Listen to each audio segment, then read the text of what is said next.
Hi, and welcome to the first guide of Antonio's notebook. Today we'll discuss Bayonetta's Grab Game. Bayonetta is a character that relies on condition and out-of-shield options, forcing jumps and keeping the opponent scared in the corner and off stage, and thanks to her mobility she can complete that role effectively. Unfortunately, when it comes to taking the initiative in a match, Bayonetta lacks the proper tools to pressure the opponent's shield effectively. Her grounded combo starters as well as her aerial combo starters are relatively unsafe on shield and are punishable by the majority of the cast. Her safest move on shield is Fairy 3, which is -5. Her next safest aerial is Nair, being -6, but this is dependent on hitting the absolute earliest hit while also being as close to the ground as possible. This, of course, will make Bayonetta's opponents favor shield, which may cause some troubles when Bayo is the one who has to set the pace of the match, when either extending advantage or trying to find an opening when playing neutral at mid-range. Bayonetta is incredibly prone to being hit by shield grab and various up Bs out of shield or also fast aerials. So how can she properly account for this? This is when her grab comes to play. Bayonetta's grab is a frame 7 move, or frame 11 out of shield if someone hits your shield before, and has 29 frames of end lag, which is 1 frame under exactly half a second. Dash grab and pivot grab are also incredibly important tools, as they allow you to close distance more quickly and stuff out grounded approaches respectively. Dash grab is a frame 10 with additional end lag of 33 frames, and pivot grab is frame 11 with 28 frames of end lag, which is less than the end lag of standing grab. Her grab thus becomes an important tool to keep the opponent guessing and will give you a room for reading defensive habits that will later serve you for getting hard reads that make you score a kill. Sadly, Bayonetta doesn't have a lot of ways to get grabs out of other moves, since you'll have to rely on reads or reaction to your opponent's options. The most consistent way to land a grab out of another move is through the use of Fastful Fair 1 into grab or F-1 into grab.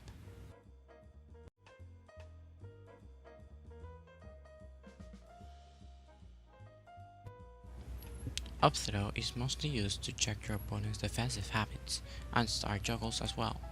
It's a very good mix-up near the ledge to force the eye in when the opponent is expecting an F-throw, which can potentially lead to an edge guard.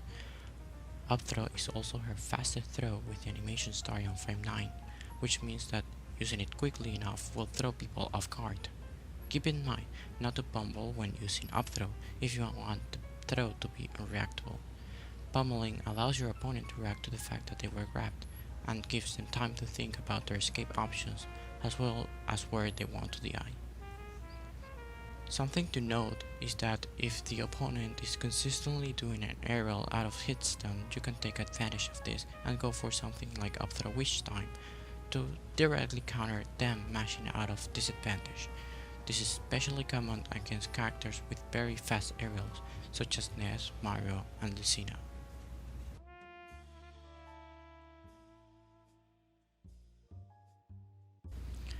At low percents, up throw can be used to read defensive habits. For example, after an up throw you can do an air dodge read and then connect a down tilt, up tilt, or heel slide.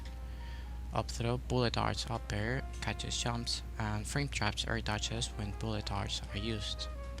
Up throw, full hop, triple jump up B, catches jumps when drift is red. Up throw, IDJ fair, catches frame 3, air dodges or higher, and may be escaped, but it also might lead into deadly conversions with platform extensions.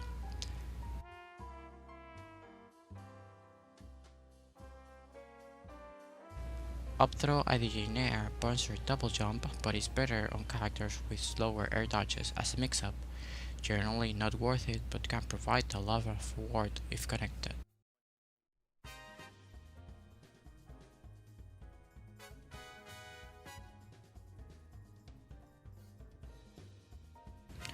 At mid-percents, depending on the matchup, you can either go for a follow-up or wait off their burst option. Against heavies especially, you can go for up throw IDJ fair to extend on platform stages and get some kills off the top or off the side. You also have up throw era up air into back air, which is a mix-up but is rather inconsistent. Up throw and then follow up with a up B requires you to read the option the opponent picks.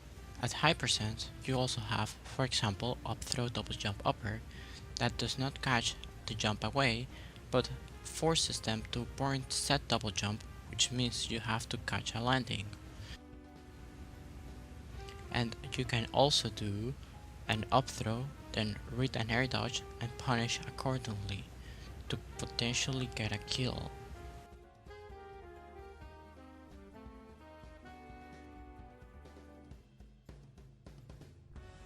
Like up throw, down throw can be used to check your opponent's defensive options. Also, at mid percents, you can use it to convert into an aerial if they miss the eye. To get more consistent miss the eyes from your opponent's part, you can do down throw near the ledge.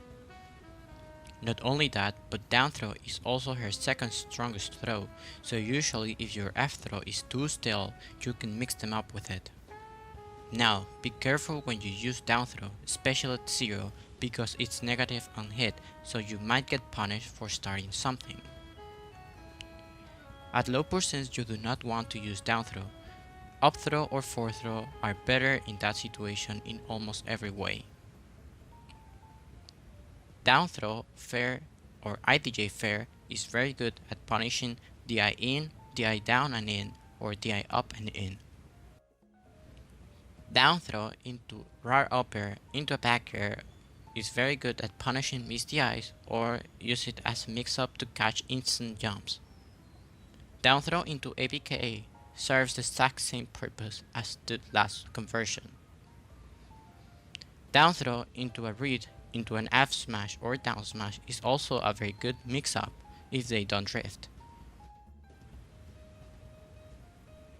At high percents, you have down throw into back air that only works on DI in and if you're trying to trade with a falling aerial.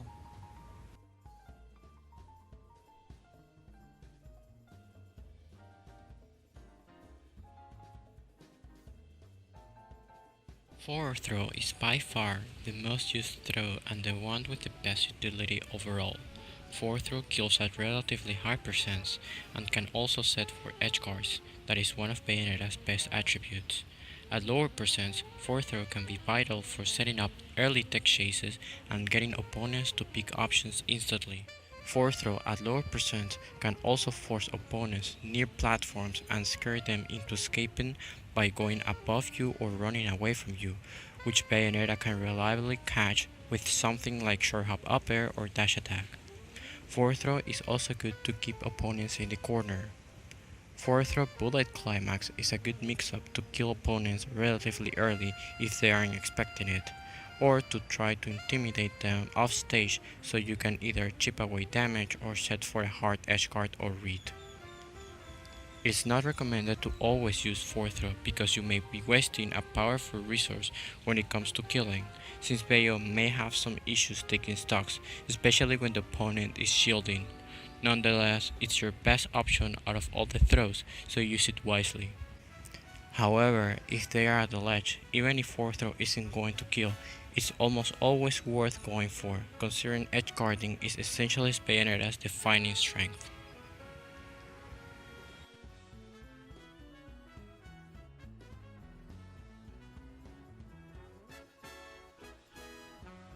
Back throw can be seen as incredibly lackluster but often nets a lot of reward, since it boosts the opponent at the ledge and allows for Bayonetta to do what she's the best at in regards to edge guarding.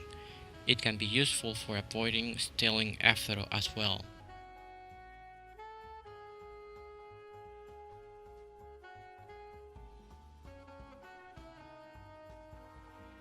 roll cancel grab actually makes Bayonetta's grab distance shorter. She's the only character in the game that this applies to. Her pummels are also really useful to unstall your moves at high percent. For example, by doing 6 pummels, you just did 3 inputs in the stale queue. This is most useful at high percent when F-throw is close to killing. Her pivot is really good in certain situations, and because of its large range, you can get a lot out of it in terms of positional advantage. If the opponent is in witch time, Bayonetta can use her throws to get some interesting punishes. This is especially useful against projectile characters that can shield before Bayonetta can attack them with any of her smash attacks or normals. As a mix-up, you can also go for grab releases, especially when you pummel your opponents near the ledge, because it will force an option out of your opponent and it may put them into a disadvantageous position where you can edge guard them and kill them for it. And that's about it. Thank you so much for watching. This video took a lot of hard work and dedication, so I would appreciate if you subscribe and give it a like. Also, thank you so much to Reflection and PPlatinum who helped me with this guide and the script. With that said, bye bye.